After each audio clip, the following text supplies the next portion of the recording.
کسی شاعر نے کیا ہی خوب کہا تھا،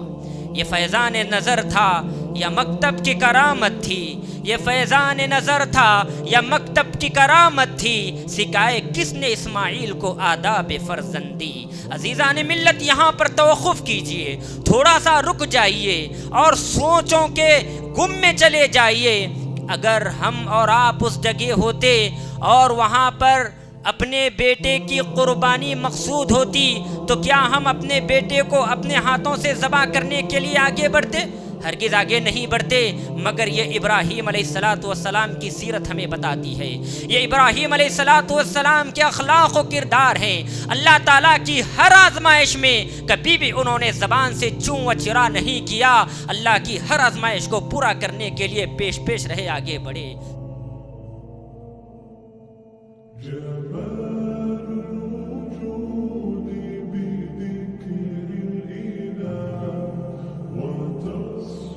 الحمد لله نحمده ونستعينه ونستغفره ونعوذ بالله من شرور أنفسنا ومن سيئات أعمالنا، من يهده الله فلا مضل له ومن يضلل فلا هادي له، وأشهد أن لا إله إلا الله وحده لا شريك له، وأشهد أن محمدًا عبده ورسوله، أما بعد فإن خير الحديث كتاب الله، وخير الهدي هدي محمد صلى الله عليه وسلم، وشر الأمور محدثاتها، وكل محدثة بدعة، وكل بدعة ضلالة، وكل ضلالة في النار۔ أعوذ بالله من الشيطان الرجيم، بسم الله الرحمن الرحيم۔ يا أيها الذين آمنوا اتقوا الله حق تقاته ولا تموتن إلا وأنتم مسلمون۔ يا أيها الناس اتقوا ربكم الذي خلقكم من نفس واحدة وخلق منها زوجها وبث منهما رجالا كثيرا ونساء، واتقوا الله الذي تساءلون به والأرحام، إن الله كان عليكم رقيبا۔ يا أيها الذين آمنوا اتقوا الله وقولوا قولا سديدا يصلح لكم أعمالكم ويغفر لكم ذنوبكم، ومن يطع الله ورسوله فقد فاز فوزا عظيما۔ قال الله تبارك وتعالى في القرآن المجيد: وَلِكُلِّ أُمَّةٍ جَعَلْنَا مَنْسَكًا، وقال في موضع آخر: لن ينال الله لحومها ولا دماؤها ولكن يناله التقوى منكم۔ وقال النبي صلى الله عليه وسلم: إن الله لا ينظر إلى صوركم وأجسامكم ولكن ينظر إلى قلوبكم وأعمالكم۔ تمام قسم کی تعریفات وحدہ لا شریک، خالق کائنات، مالک ارض و سما کے لیے ہے۔ لاکھوں کروڑوں درود و سلام ہو اس ہستی اقدس و مقدس پر جن کا نام نامی اسم گرامی محمد رسول اللہ صلی اللہ علیہ وسلم ہے۔ حاضرین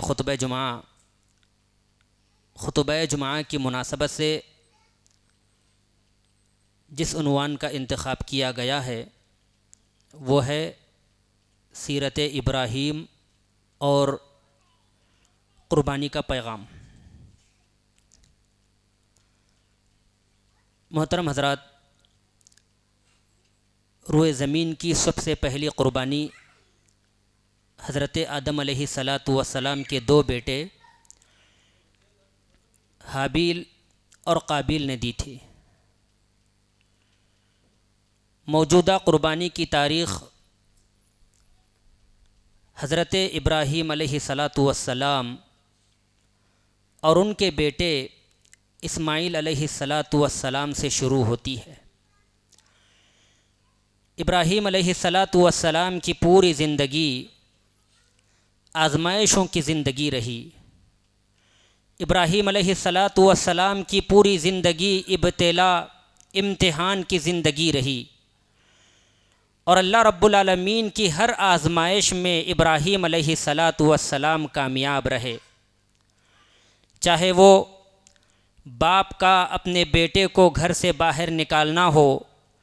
یا قوم والوں کا حضرت ابراہیم علیہ السلام کو آگ کے اندر پھینکنا ہو۔ ابراہیم علیہ السلام کو ان کے باپ آزر نے بت پرستی اور بت فروشی کی مخالفت کی وجہ سے نہ صرف ابراہیم علیہ السلام کو ان کے باپ آزر نے اپنے گھر سے نکالا، بلکہ ابراہیم علیہ السلام کو دھمکی آمیز لہجے میں کہا لَأَرْجُمَنَّكَ وَاهْجُرْنِي مَلِيًّا، اے ابراہیم اگر تو ان بتوں کی عبادت کرنے کی مخالفت سے اور ان بت فروشوں کی مخالفت سے باز نہ آ جائے، لَأَرْجُمَنَّكَ وَاهْجُرْنِي مَلِيًّا، تو میں تجھے پتھروں سے مار مار کر رجم کر دوں گا، ختم کر دوں گا۔ چنانچہ ابراہیم علیہ السلام کو ان کے باپ آزر نے توحید کی پاداش میں، توحید کی وجہ سے اپنے ہی گھر سے نکال کے باہر کر دیا۔ اور پھر جب ایک مرحلہ ایسا آیا، ابراہیم علیہ السلام نے کلہاڑی سے تمام بتوں کو پانچ پانچ کیا، توڑ کر بکھیر کر رکھ دیا، اور جب قوم والوں کو، ان کے گاؤں والوں کو پتہ چلا ہمارے معبودوں کے ساتھ یہ توہین، یہ تذلیل، اور ہمارے معبودوں کے ساتھ یہ کھلواڑ کوئی اور نہیں، ایک نوجوان نے کیا ہے جس کو ابراہیم کہا جاتا ہے۔ قالوا سمعنا فتى يذكر يقال له ابراہیم، قوم والوں کو پتہ چلا ہمارے معبودان باطلہ کے ساتھ اس طرح کی توہین و تذلیل کرنے والے یہ ابراہیم ہیں، تو ابراہیم کے تعلق سے انہوں نے یہ مشورہ طے کیا کہ ہم تمام لوگ لکڑیوں کو، ایندھن کو جمع کریں گے اور اس میں ابراہیم علیہ السلام کو جلا کر جھونک دیں گے۔ چنانچہ یہ لوگ مسلسل کئی مہینوں تک ایندھن اور لکڑیوں کو جمع کیا، اور پھر آگ بھڑکا کر حضرت ابراہیم علیہ السلام کو اس آگ میں پھینک دیا۔ قرآن مجید میں اللہ تعالیٰ نے اس کا نقشہ کھینچا ہے، یا نار کونی بردا وسلاما علی ابراہیم۔ یہ توحید تھی جس کی پاداش میں، اللہ رب العالمین کو یکتا ماننے کی پاداش میں، معبودان باطلہ کی تذلیل کرنے کی پاداش میں قوم والوں نے لکڑیاں ایندھن جمع کر کے ایک زبردست آگ پیدا کی، ایک زبردست آگ بھڑکائی، اور اس میں حضرت ابراہیم علیہ السلام کو جھونک دیا۔ تو اللہ تعالیٰ نے بھی آگ سے یہ کہا، یا نار کونی بردا وسلاما علی ابراہیم، اے آگ تو ابراہیم پر ٹھنڈی اور سلامتی والی بن جا۔ چنانچہ یہ آگ گرچہ کے کیفیت میں گرم ہونے کے باوجود ابراہیم علیہ السلام کے حق میں اللہ تعالیٰ کا حکم پانے کے بعد ٹھنڈی اور سلامتی والی ہو گئی۔ کسی شاعر نے کہا تھا، آج بھی ہو جو ابراہیم سا ایماں پیدا، آج بھی ہو جو ابراہیم سا ایماں پیدا، آگ کر سکتی ہے انداز گلستاں پیدا۔ چنانچہ ابراہیم علیہ السلام اس آزمائش میں بھی کامیاب ہوئے، توحید کی خاطر، اعلاء کلمت اللہ کی خاطر، اللہ رب العالمین کی رضا کی خاطر حضرت ابراہیم علیہ السلام آگ میں بھی کودنا گوارا کیا۔ عزیزان ملت، اگر کسی آدمی کی عمر 86 برس ہو، عمر کے اس دہانے میں اللہ رب العالمین اگر اس آدمی کو بیٹا عطا کیا ہو، اور اس آدمی سے کہا جائے تم اپنے بیٹے اور اپنے بچے کو لے کر وادی غیر ذی زرع میں چھوڑاؤ، ایک ایسی زمین پر جہاں نہ چرند ہے نہ پرند ہے، نہ غلہ و اناج ہے، نہ باشندے ہیں بسنے کے لیے، نہ پینے کے لیے پانی میسر ہے، چٹیل میدانوں میں بے آب ہو گیا زمین پر تم اپنے بچے کو اور اپنی بیوی کو چھوڑ کر آؤ، تو یقیناً اس کا جواب یہ نفی میں ہوگا، اور وہ اپنے بچے کو اس بے آب ہو گیا زمین پر چھوڑنے سے انکار کرے گا۔ مگر یہ ابراہیم علیہ السلام تھے، قربان جائیے آپ کی قربانی پر، یہ ابراہیم علیہ السلام تھے جنہوں نے یہ بھی کر کے دکھایا۔ جب اللہ تعالیٰ کا حکم ہوا اے ابراہیم اپنے بیٹے اپنی بیوی بچے کو لے کر وادی غیر ذی زرع پر چھوڑ آؤ، مکہ کی زمین پر چھوڑ کر آؤ، اللہ تعالیٰ کا حکم ملنے کے بعد ابراہیم علیہ السلام اپنے بیوی اپنے بچے کو لے کر مکہ کی زمین کا رخت سفر باندھا، مکہ کی زمین کا رخت سفر باندھا، اور اپنے بیوی بچے کو چھوڑ کر جب وہاں سے جا رہے تھے، واپسی کی راہ اختیار کر رہے تھے، تو ان کی بیوی ہاجرہ نے صدا لگائی، اے میرے رفیق ہم سفر، اے میرے سرتاج، ہمیں اس بے آب و گیا زمین پر، اس وادی غیر ذی زرع پر، اس خطرناک زمین پر، چٹیل میدانوں پر ہمیں تنہا چھوڑ کر کہاں جا رہے ہو؟ یہ تو بتاؤ کیا یہ اللہ تعالیٰ کا حکم ہے؟ تو ابراہیم علیہ السلام نے کہا ہاں بات ایسی ہی ہے، یہ اللہ تعالیٰ کا حکم ہے۔ تب فرما بردار بیوی نے جواب دیا اگر یہ اللہ تعالیٰ کا حکم ہے تو اللہ کی قسم اللہ تعالیٰ ہمیں ہرگز ضائع نہیں کرے گا۔ عزیزان ملت، اس موقع پر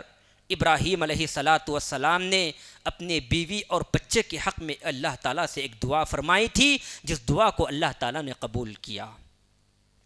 ابراہیم علیہ السلام نے دعا کی تھی ربنا انی اسکنت من ذریتی بواد غیر ذی زرع عند بیتک المحرم ربنا لیقیموا الصلاة فاجعل افئدة من الناس تهوی الیہم وارزقهم من الثمرات لعلهم یشکرون۔ عزیزان ملت، یہ جگر کا کام ہے اپنے بیوی بچے کو، وہ بچہ جو 86 برس کی عمر میں پیدا ہوا ہو، اس بچے کو اور اپنی بیوی کو، اپنے لخت جگر کو ایک ایسی زمین پر چھوڑ کر آنا جہاں نہ پانی ہے نہ غلہ اناج ہے، یہ جگر کی بات ہے۔ ابراہیم علیہ السلام نے اسی کے پیش نظر اللہ تعالیٰ سے دعا کی، اے میرے اللہ میں میری ذریت کو، اپنے بیوی بچے کو اس وادی غیر ذی زرع میں، ان چٹیل میدانوں میں جہاں کوئی نہ بسنے والا ہے، نہ پینے کے لیے پانی میسر ہے، اور نہ یہاں پر غلہ و اناج ہے، ایسی زمین پر میں تیرے حوالے کر کے جا رہا ہوں۔ ربنا لیقیموا الصلاة، اے میرے اللہ تاکہ یہ نماز قائم ادا کریں، نماز قائم کریں، فاجعل افئدة من الناس تهوی الیہم وارزقهم من الثمرات لعلهم یشکرون۔ اے میرے اللہ اس زمین پر کوئی بسنے والا نہیں ہے، یہاں پر صرف میری بیوی اور بچے ہیں، فاجعل افئدة من الناس، لوگوں کے دلوں کو اس زمین پر مائل کر دے، وارزقهم من الثمرات لعلهم یشکرون، اور ان لوگوں کو، یہاں پر بسنے والوں کو پھل اور رزق عطا فرمانا۔ اللہ تعالیٰ نے ابراہیم علیہ السلام کی یہ دعا قبول فرمائی، اور یہی وجہ ہے آج مکہ جیسی زمین سرسبز و شاداب ہے، آباد ہے، لوگوں کا بصیرہ ہے، اور دنیا کا ہر مسلمان ایسا کوئی نہیں ہوگا جو مکہ کی زمین کا رخت سفر نہ باندھنا چاہتا ہو، اور دنیا کا کوئی ایسا پھل ایسا رزق نہ ہوگا جو مکہ میں نہ ملتا ہو۔ یہ حضرت ابراہیم خلیل اللہ علیہ السلام کی دعا کی بدولت ہے۔ تو ابراہیم علیہ السلام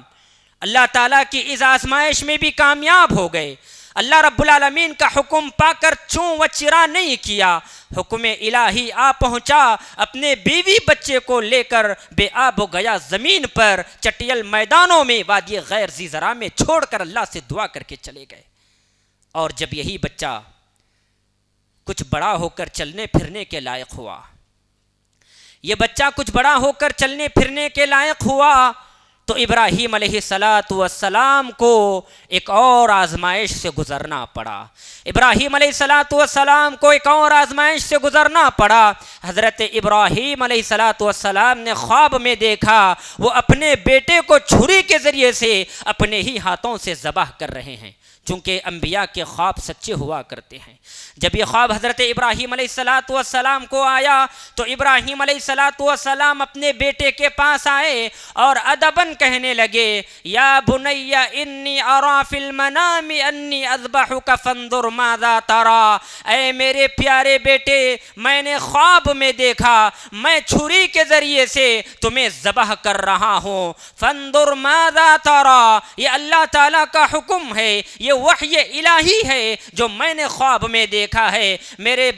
بیٹے بتاؤ تمہاری کیا رائے ہے، تمہارا کیا مشورہ ہے، کیا تم اللہ تعالیٰ کے اس حکم پر عمل آوری کرنا چاہتے ہو؟ بیٹا بھی حضرت ابراہیم علیہ السلام کی تربیت یافتہ تھا، وہ ایک نبی کا بیٹا تھا، اس نے حضرت ابراہیم خلیل اللہ علیہ السلام کے ماتحت زندگی گزاری تھی، تربیت پائی تھی۔ اس کا جواب ہوتا ہے یا ابت افعل ما تؤمر ستجدنی انشاء اللہ من الصابرین، اے میرے ابا جان اللہ تعالیٰ نے جو تمہیں حکم دیا ہے اس کو کر گزریے، انشاءاللہ آپ مجھے صبر کرنے والوں میں سے پائیں گے۔ اللہ اکبر۔ کسی شاعر نے کیا ہی خوب کہا تھا، یہ فیضان نظر تھا یا مکتب کی کرامت تھی، یہ فیضان نظر تھا یا مکتب کی کرامت تھی، سکھائے کس نے اسماعیل کو آداب فرزندی۔ عزیزان ملت یہاں پر توقف کیجئے، تھوڑا سا رک جائیے اور سوچوں کے گم میں چلے جائیے۔ اگر ہم اور آپ اس جگہ ہوتے اور وہاں پر اپنے بیٹے کی قربانی مقصود ہوتی تو کیا ہم اپنے بیٹے کو اپنے ہاتھوں سے ذبح کرنے کے لیے آگے بڑھتے؟ ہرگز آگے نہیں بڑھتے، مگر یہ ابراہیم علیہ السلام کی سیرت ہمیں بتاتی ہے، یہ ابراہیم علیہ السلام کے اخلاق و کردار ہیں۔ اللہ تعالیٰ کی ہر آزمائش میں کبھی بھی انہوں نے زبان سے چوں و چرا نہیں کیا، اللہ کی ہر آزمائش کو پورا کرنے کے لیے پیش رہے، آگے بڑھے۔ اللہ تعالیٰ کا حکم ملنے کے بعد اور ان کے بیٹے سے مشورہ طے ہونے کے بعد حضرت ابراہیم علیہ السلام اپنے بیٹے کو ذبح کرنے کے لیے اپنے آنکھوں پر پٹی باندھ لی اور اپنے بیٹے کو پیشانی کے بل لٹا دیا۔ وہ چاہتے تھے اپنے بیٹے کا چہرہ نہ دیکھ پائیں اور اپنے بیٹے کو گردن ہی سے گدی سے ہی ذبح کر ڈالیں، لیکن جب وہ اپنے بیٹے کو ذبح کر رہے تھے تو آسمان سے آواز آئی قد صدقت الرؤیا،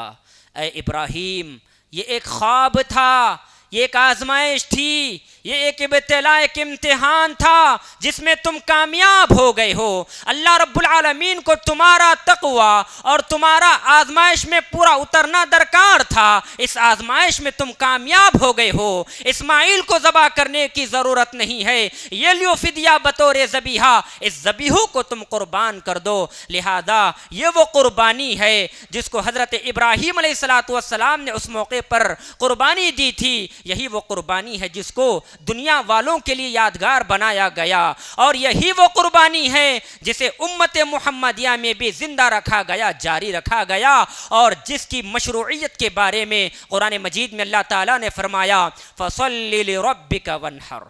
محمد رسول اللہ صلی اللہ علیہ وسلم نے کہا اے محمد رسول اللہ صلی اللہ علیہ وسلم آپ نماز پڑھیے اور قربانی کیجئے، نحر کیجئے۔ اس آیت کریمہ کے پیش نظر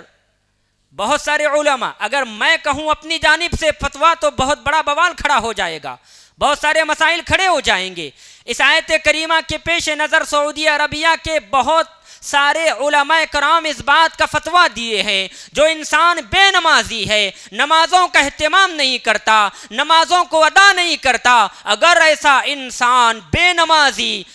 جانور کو ذبح کر رہا ہے، قربانی کر رہا ہے، تو ایسے انسان کی قربانی قابل قبول نہیں ہے۔ ہمارے معاشرے میں، ہمارے سماج میں کتنے افراد ایسے پائے جاتے ہیں جو سال بھر نماز ادا نہیں کرتے، مہینوں ختم ہو جاتے ہیں، نماز ادا نہیں کرتے، مگر جب قربانی کا مسئلہ آتا ہے ریا، نمود، دکھلاوے کے لیے لوگوں کے سامنے جانوروں کو ذبح کرتے ہیں۔ محترم حضرات یاد رکھیں، اللہ تعالیٰ نے اس آیت کریمہ میں سب سے پہلے جو بات کہی وہ نماز کی، کہا فَصَلِّ لِرَبِّكَ، اے محمد الرسول اللہ صلی اللہ علیہ وسلم پہلے آپ نماز پڑھو، پھر اس کے بعد قربانی کرو۔ بے نمازی ہے، قربانی کرتا ہے اللہ تعالیٰ کے راستے میں، ایسی قربانی اللہ تعالیٰ کے ہاں قابل قبول نہیں ہے۔ اسی طرح دوسرے مقام پر اللہ تعالیٰ نے اس کی مشروعیت کے بارے میں فرمایا وَلِكُلِّ أُمَّةٍ جَعَلْنَا مَنْسَكًا، ہم نے ہر امت کے لیے قربانی کے طریقے مقرر فرمائے ہیں۔ پیارے نبی محمد رسول اللہ صلی اللہ علیہ وسلم کے بارے میں حضرت انس رضی اللہ تعالیٰ عنہ فرماتے ہیں اللہ کے نبی صلی اللہ علیہ وسلم سال میں یعنی عید کے موقع پر 2 مینڈے ذبح کیا کرتے تھے اور میں بھی 2 مینڈے ذبح کیا کرتا تھا۔ یہ حضرت انس رضی اللہ تعالیٰ عنہ کی روایت ہے۔ ابو ہریرہ رضی اللہ تعالیٰ عنہ فرماتے ہیں اللہ رب العالمین نے جس کو وسعت دی ہو، مال و دولت دی ہو، اور جس کو اللہ رب العالمین نے استطاعت دی ہو، استطاعت کے باوجود اگر وہ اللہ تعالیٰ کے راستے میں قربانی نہیں کرتا تو ایسا انسان ہمارے مصلی کے قریب ہمارے عیدگاہ کی طرف نہ آئے۔ گرچہ کہ قربانی کا حکم سنت مؤکدہ ہے، مگر استطاعت کے باوجود اگر کوئی انسان قربانی نہیں کرتا تو نبی صلی اللہ علیہ وسلم نے اس کے بارے میں وعید بھی بیان فرمائی ہے، کہا ایسا انسان ہمارے عیدگاہ کی طرف نہ آئے۔ خدا آپ صلی اللہ علیہ وسلم کے بارے میں آتا ہے، آپ علیہ السلام حجۃ الوداع کے موقع پر پیارے نبی محمد رسول اللہ صلی اللہ علیہ وسلم نے 100 اونٹ ذبح کیے۔ خود آپ اپنے دست مبارک سے 63 اونٹ ذبح کیے اور باقی 37 اونٹ حضرت علی رضی اللہ تعالی عنہ نے نہر کیے ذبح کیے۔ تو ان دلائل سے معلوم ہوتا ہے جو انسان کے پاس استطاعت ہے، دولت مند ہے، ایسا انسان اللہ تعالیٰ کے راستے میں اللہ کی تقرب کے خاطر، اللہ تعالیٰ کی رضا کے خاطر قربانی کرے اور وہ گوشت خود کھائے اور غریبوں کو، یتیموں کو، مسکینوں کو بھی وہ گوشت کھلائے، کیونکہ قرآن مجید میں اللہ تعالیٰ نے فرمایا وَأَطْعِمُوا الْقَانِعَ وَالْمُعْتَرَ، لوگو قربانی کا گوشت تم خود کھاؤ اور غریبوں کو، یتیموں کو، بیواؤں کو، مسکینوں کو، اڑوس پڑوس رشتہ داروں کو، سب کو کھلاؤ۔ عزیزان ملت، قربانی کا حکم تو دیا گیا، لیکن ایک سوال پیدا ہوتا ہے قربانی کرنے والا کیسا ہو؟ آج ہمارے معاشرے کا المیہ یہ ہے، عید کے موقع پر تمام افراد قربانی کے احکام و مسائل کے تعلق سے پوچھتے ہیں قربانی کے کیا احکام و مسائل ہیں بتائیے، قربانی کا جانور کیسے ہونا چاہیے بتائیے، قربانی کے جانور کے کیا کیا صفات ہونی چاہیے بتائیے۔ ہر سال اس سلسلے میں عوام الناس علماء سے استفسار کرتے ہیں، مگر کوئی یہ نہیں پوچھتا قربانی کرنے والا کیسا ہو، قربانی کرنے والا کیسا ہو، قربانی کرنے والے کے اندر کیا کیا صفات کا ہونا لازمی اور ضروری ہے، یہ کوئی نہیں پوچھتا۔ حالانکہ اس روئے زمین پر سب سے پہلی قربانی جو رد کی گئی، اس قربانی میں کوئی عیب اور نقص نہیں تھا، اس قربانی میں کوئی عیب اور نقص نہیں تھا، مگر قربانی دینے والے کی نیت میں نقص تھا، اس کی نیت میں فتور تھا، اس کی نیت میں اخلاص نہیں تھا، اسی لیے اللہ رب العالمین نے دنیا کی سب سے پہلی قربانی رد کر دی۔ حابیل اور قابیل کے تعلق سے آتا ہے، ان دونوں نے اللہ تعالیٰ کے راستے میں قربانی پیش کی تو اللہ رب العالمین نے حابیل کی قربانی کو قبول کیا اور قابیل کی قربانی کو اللہ رب العالمین نے اس کی نیت میں نقص اور فتور ہونے کی وجہ سے رد کر دیا، جس کا ذکر قرآن مجید میں اللہ تعالیٰ نے فرمایا وَاتْلُ عَلَيْهِمْ نَبَأَ ابْنَيْ آدَمَ بِالْحَقِّ إِذْ قَرَّبَا قُرْبَانًا فَتُقُبِّلَ مِنْ أَحَدِهِمَا وَلَمْ يُتَقَبَّلْ مِنَ الْآخَرِ قَالَ لَأَقْتُلَنَّكَ قال انما يتقبل الله من المتقين لئن بسطت الي يدك لتقتلني ما انا بباسط يدي اليك لاقتلك اني اخاف الله رب العالمين اني اريد ان تبوء باثمي واثمك فتكون من اصحاب النار وذلك جزاء الظالمين۔ ان آیات میں اللہ تعالیٰ نے فرمایا اے محمد الرسول اللہ صلی اللہ علیہ وسلم، آپ لوگوں کے سامنے حق کے ساتھ حابیل اور قابیل کا قصہ بیان کیجیے۔ اذ قربا قربانا، جب دونوں نے اللہ تعالیٰ کے راستے میں قربانی دی، فتقبل من احدہما، تو اللہ تعالیٰ نے حابیل کی قربانی کو قبول کیا، ولم یتقبل من الآخر، اور اللہ تعالیٰ نے قابیل کی قربانی کو رد کر دیا۔ قال انما یتقبل اللہ من المتقین، قابیل غصے میں آ کر کہا لأقتلنک، اے حابیل میں تجھے قتل کر دوں گا۔ تو حابل نے کہا انما یتقبل اللہ من المتقین، بات دراصل یہ ہے اللہ تعالیٰ متقیوں کی قربانیوں کو قبول کرتا ہے۔ پھر اس کے بعد حابل نے کہا اے میرے بھائی، اگر تو مجھے مارنا چاہتا ہے اور اس سلسلے میں اگر تو نے مجھ پر ہاتھ بھی بڑھا دیا، لیکن میں تجھے مارنے کے لیے اپنے ہاتھ آگے نہیں بڑھاؤں گا، میں تجھے نہیں ماروں گا۔ انی اخاف اللہ رب العالمین، اس لیے کہ میں میرے رب سے، میرے اللہ سے ڈرتا ہوں، میں خوف کھاتا ہوں۔ محترم حضرات، اس واقعے سے ہمیں دو باتیں معلوم ہوتی ہے۔ سب سے پہلی بات یہ معلوم ہوتی ہے انما یتقبل اللہ من المتقین، اللہ تعالیٰ متقیوں کی قربانی کو قبول فرماتا ہے۔ اور دوسری بات یہ معلوم ہوتی ہے روئے زمین پر کی جانے والی ہر قربانی قبول ہو یہ ضروری نہیں ہے۔ اللہ تعالیٰ کسی کی قربانی کو قبول کر لیتا ہے اور اللہ تعالیٰ کسی کی قربانی کو رد کر دیتا ہے، جیسا کہ حابل اور قابل نے جب قربانی پیش کی تو اللہ تعالیٰ نے قابل کی قربانی کو رد کر دیا۔ اور اگر ہماری قربانیوں میں بھی دکھاوا ہو، ریا ہو، نمود ہو، بعید نہیں ہماری بھی قربانیاں رد کر دی جائیں۔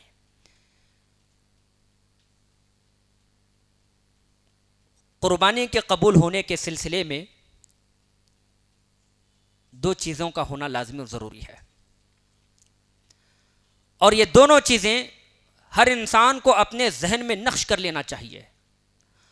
اور ان دونوں کے سلسلے میں ہی امت محمدیہ میں افراط و تفریط پائی جاتی ہے۔ سب سے پہلی چیز اخلاص۔ کسی بھی عبادت کے قبول ہونے میں دو چیزوں کا ہونا ضروری ہے، نمبر ایک اخلاص، نمبر دو وہ عمل سنت کے مطابق ہو۔ اللہ تعالیٰ نے فرمایا فَادْعُوا اللَّهَ مُخْلِصِينَ لَهُ الدِّينَ، خالص اللہ تعالیٰ کو، خالص ہو کر اللہ تعالیٰ کو پکارو۔ اور دوسری چیز اس عمل کا سنت کے مطابق ہونا۔ اللہ کے نبی نے فرمایا من عمل عملا لیس علیہ امرنا فہو رد، جو ایسا کام کرے جس پر ہمارا قول اور فعل نہ ہو، ہمارا حکم نہ ہو، وہ عمل مردود ہے۔ قربانی اگر وقت سے پہلے کی جائے، نماز عید سے پہلے کی جائے تو یہ قربانی اللہ کے پاس قابل قبول نہیں ہے۔ اللہ کے نبی صلی اللہ علیہ وسلم کا عمل ہمیں یہ بتاتا ہے، آپ عید الاضحیٰ کے بعد قربانی کے جانور کو ذبح کیا کرتے تھے۔ تو یہ قربانی ہمیں اس بات کا پیغام دیتی ہے انسان اپنے قربانی میں اخلاص پیدا کرے، جیسا کہ قرآن مجید میں اللہ تعالیٰ نے فرمایا قل ان صلاتی ونسکی ومحیای ومماتی للہ رب العالمین، اے محمد رسول اللہ صلی اللہ علیہ وسلم آپ کہہ دیجئے بے شک میری نماز، میری قربانی، میرا جینا، میرا مرنا یہ سب اللہ رب العالمین کے لیے ہے۔ اگر اللہ تعالیٰ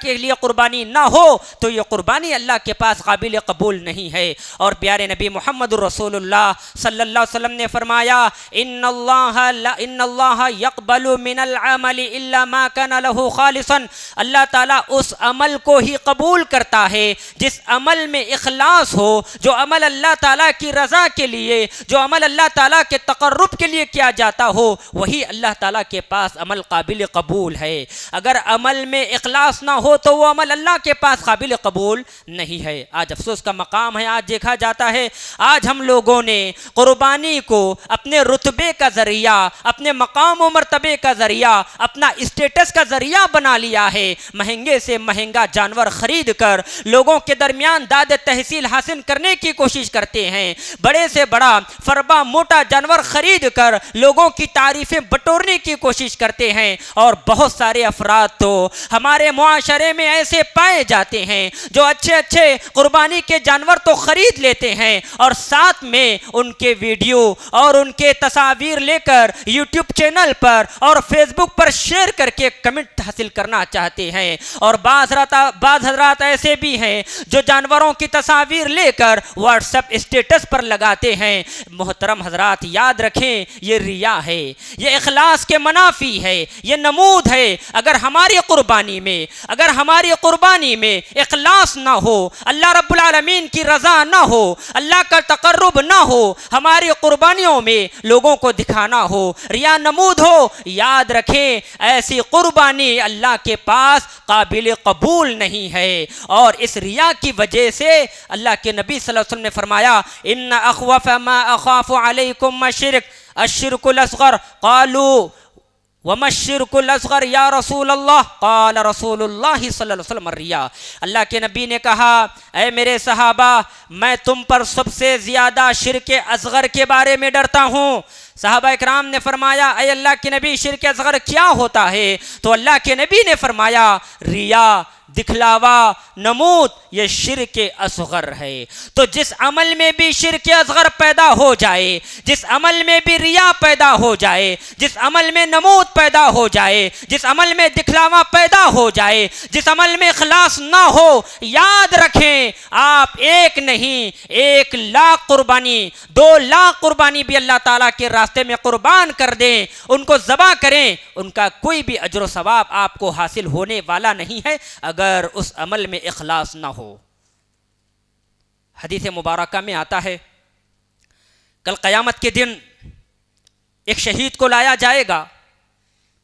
اللہ تعالیٰ اس سے اس کو جنت کی نعمتیں دکھائی جائے گی اور پوچھا جائے گا تم نے ان نعمتوں کو پانے کے لیے دنیا میں کیا کیا؟ شہید کہے گا اللہ میں نے تیرے راستے میں جہاد کیا یہاں تک کہ شہید ہو گیا۔ تو اللہ کہے گا نہیں نہیں، تو نے شہادت کے مرتبے کو اس لیے حاصل کرنے کی کوشش کی، جہاد تو نے اس لیے کرنا چاہا تاکہ لوگ تجھے مجاہد اور شہید کہیں، حکم دیا جاتا ہے اس کو گھسیٹ کر جہنم کے اندر پھینک دیا جاتا ہے۔ پھر ایک قاری قرآن کو لایا جائے گا جو دنیا میں بہت بہترین قرات قرآن کیا کرتا تھا، اس کو لایا جائے گا، جنت کی نعمتیں دکھلائی جائیں گی، پھر پوچھا جائے گا ان نعمتوں کو حاصل کرنے کے لیے تو نے کیا کیا؟ تو وہ کہے گا اللہ میں نے قرآن پڑھا، لوگوں کو پڑھایا، قرآن سکھا، لوگوں کو سکھلایا۔ اللہ کہے گا نہیں، تو نے قرآن کو پڑھا اور پڑھایا اس لیے تاکہ لوگ تجھے حافظ قرآن کہیں، تاکہ لوگ تجھے قاری قرآن کہیں۔ پھر حکم دیا جائے گا اور اس کو بھی گھسیٹ کر جہنم کے اندر پھینک دیا جائے گا۔ پھر ایک سخی انسان کو لایا جائے گا جس نے دنیا میں سخاوت اور فیاضی کا مظاہرہ کیا ہوا ہوگا، لوگوں کے درمیان اپنے مال و دولت کو خوب سے خوب خرچ کیا ہوگا، بانٹا ہوگا۔ اس انسان کو لا کر جنت کی نعمتیں دکھائی جائیں گی اور اس سے بھی پوچھا جائے گا ان نعمتوں کو حاصل کرنے کے لیے تم نے کیا کیا؟ وہ کہے گا اے اللہ میں یہ مال یہ دولت میں نے غریبوں میں تقسیم کیا تیرے خاطر۔ اللہ کہے گا نہیں، تو نے غریبوں کے درمیان مال و دولت کو اس لیے تقسیم کیا تاکہ لوگ تجھے فیاض کہیں، لوگ تجھے سخی کہیں۔ اور پھر حکم دیا جائے گا اس کو بھی اٹھا کر گھسیٹ کر جہنم کے اندر پھینک دیا جائے گا۔ 3 لوگ ہیں، قاری قرآن، شہید اور غریبوں میں اپنا مال تقسیم کرنے والا۔ یہ دنیا میں اچھے کام کرنے کے باوجود ان کو جہنم کے اندر گھسیٹ کر پھینکا گیا۔ اس کی سب سے بڑی وجہ ان کے اعمال کے اندر اخلاص نہیں تھا، ان کے اعمال میں ریا تھا، دکھلاوا تھا، وہ لوگوں میں واہواہی چاہتے تھے۔ تو اللہ رب العالمین اس کی وجہ سے ان کو جہنم میں اٹھا کر پھینک دے گا۔ تو بعید نہیں اگر ہماری قربانیوں میں اخلاص نہ ہو، لوگوں کو، رشتہ داروں کو، پڑوسیوں کو دکھلانا مقصود ہو، ہمارے پاس پیسہ موجود ہے اس لیے ہم اللہ کی طرف قربانی کر رہے ہیں، یاد رکھیں اگر یہ ریا ایسا اخلاص نہ ہو، اگر ایسے ریا کا ارتکاب کرنے والے ہوں، ایسے نمود اور دکھلاوا کا ارتکاب کرنے والے ہوں تو اللہ تعالیٰ اس قربانی کو بھی رد کر دے گا، یہ قربانی بھی اللہ تعالیٰ کے پاس قابل قبول نہیں ہوگی۔ دوسری شرط تقوی کا ہونا لازم اور ضروری ہے۔ جو مسلمان اللہ کے راستے میں قربانی کر رہا ہے اس کے اندر تقوی کا ہونا انتہائی ضروری ہے۔ اور ایک بات آپ یاد رکھیں، اخلاص اور تقوی یہ دونوں لازم و ملزوم ہے۔ جس انسان کے پاس اخلاص ہو اس کے اندر تقوی ہوتا ہے، اور جس انسان کے اندر تقوی ہو اس کے اندر اخلاص ہوتا ہے، لازم و ملزوم۔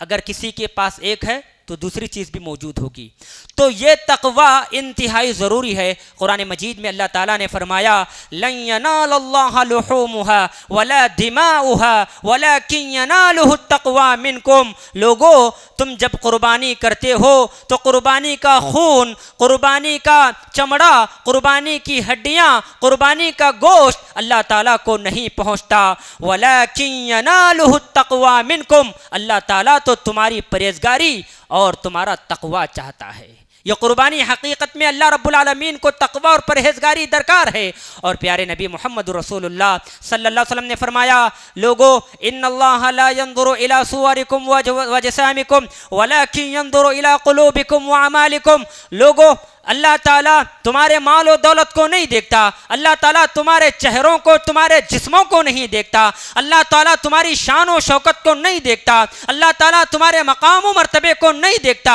وَلَكِنْ يَنَالُهُ التَّقْوَى مِنْكُمْ، اللہ تعالیٰ تمہارے تقوی کو دیکھتا ہے، تمہارے دلوں کو دیکھتا ہے، تم عمل میں کتنے اچھے ہو، کتنے مخلص ہو۔ تو قربانی کے اندر دو چیزوں کا ہونا انتہائی لازمی اور ضروری ہے، نمبر 1 اخلاص اور نمبر 2 تقوی۔ اگر یہ دونوں چیزیں مفقود ہو، کسی کی قربانی میں یہ دونوں چیزیں نہیں پائی جاتی ہوں، تو یاد رکھیں ہمارا قربانی کرنا بے سود ہے، کوئی فائدہ مند نہیں ہے، اور ایسی قربانی اللہ کے ہاں قابل قبول نہیں ہے، یہ قربانی رد کر دی جائے گی۔ ایک اور بات، ہمارے معاشرے میں بہت سارے افراد ایسے بھی پائے جاتے ہیں حرام مال کے ذریعے سے قربانی کرنا چاہتے ہیں۔ یاد رکھیں مال حرام کمانے والا حرام پیسوں سے قربانی نہیں کر سکتا،